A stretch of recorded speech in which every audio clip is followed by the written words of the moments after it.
Well, I mean, the special effects is a very important part of Merlin. I mean, Merlin has magic. There are magic. It's a fantasy world where there are fantastical creatures. So the CGI is very important to the show, and it's something that Julian and I were very conscious on, that we had to deliver. And I think the key thing with Merlin, with what we wanted to do with it, was to bring filmic values to television. So we wanted to, even though we didn't have that kind of budget, we wanted to find a production model where we could bring as much special effects and as much cinematic magic and action to a television screen. So we thought long and hard and developed a production model where we could spend our money wisely, and in every occasional episode have big CGI monsters and have big action scenes. So CGI is really important, and it's something we've been on a very steep learning curve. In Hex, it was the first time we ever did CGI. We made a lot of mistakes and we learned a huge amount. So when we came to make Merlin, we knew what would work in television budget and time, and what wouldn't work. So we were able to learn from that, and we surrounded ourselves with an amazing team of people. I mean, we have the Mill that does the CGI, which is the Oscar-winning company that did Gladiator. So they'd done Hex with us, so we had a very tight working relationship with them. So we knew that would work. We got in film DOPs. We worked with a lot of film people that wanted to come to television and wanted to sort of come and play with us, because they like the scripts and they like the idea of it. So we were very lucky in getting very high-end people throughout all the departments to make it look as an action venture film as possible. The big problem with Merlin was finding Camelot, because we wanted it's a fantasy show, so we wanted the backdrop of Camelot to be extraordinary. And we looked at a lot of English castles. I mean, you would have thought that England has great castles for a fantasy show. But the only problem with the English castles was that a lot of them are surrounded by big cities, or a lot of them are in ruins, which basically meant that a director would either have to shoot them in a specific way, and then we'd have to, paint out the city around the castle, or we'd have to CGI in lots more turrets, which really limits the way a director can shoot the castle.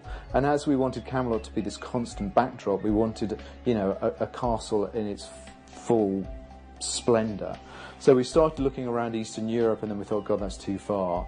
And then by chance, I was talking to a director friend of mine who went, well, you should look at Pierrefonds, because he'd shot Highlander, the TV series there, years and years ago. So Julian and I quickly Googled it, Pierrefonds, and after several spellings managed to find it. And we just looked at this picture and we just went, oh my God, it's Camelot. It's this absolutely stunning castle. And so we literally got our PA to book us flights. We flew over there the next day, sort of ran around the castle like crazy mad people, going, it's perfect, shoot this in, do that, and do this, and do that. And obviously the French people thought we were completely mad. But then fortunately we managed to do a deal with them, and we had Camelot. And the great thing about Pierrefonds Castle is that we don't really need to use that much CGI. I mean, when that first shot in episode 1, where we see Merlin's point of view of Camelot and the camera pans up, that is the castle, that is the view. I mean, Julian and I stood there going, this is the opening shot of the episode. And the only bit of CGI there is the little flags fluttering in the sky, because obviously that would have taken too many people to get the flags up there, and just would have been a nightmare. And then we basically then just do digital matte painting. So when you see Camelot City, it's just we build the city around it with CGI, but the castle itself is there, and it adds great production value, because you can just shoot a scene outside there and you've got the castle in the background, and it just looks incredible. It's so photogenic.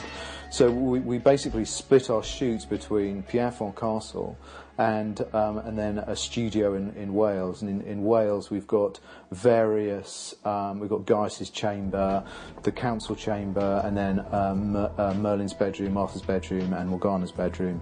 And then we ended up imprisoning so many people that we decided to build a prison as well, which gets a lot of use in season 1. I think everybody gets slammed in there for a good old chained up session. And so we basically spend a year going, to France for a few months and then back to England, and we sort of leapfrog between the two places.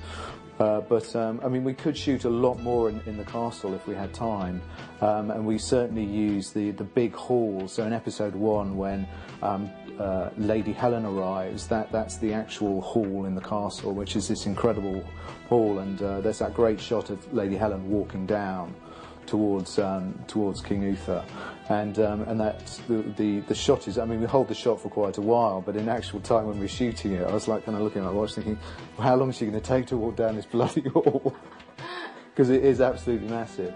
But it is an absolutely spectacular place, and it's a really kind of magical time when we're filming there, because even though you're sort of producing this show and you're having to work to all these tight schedules, so it's unbelievably stressful, but then at the same time you wake up every morning, look out the window, and there's this beautiful castle, and you're filming around there, and most of the time the weather's pretty good, so it does feel like it's sort of like a stressful holiday. Keep the magic secret.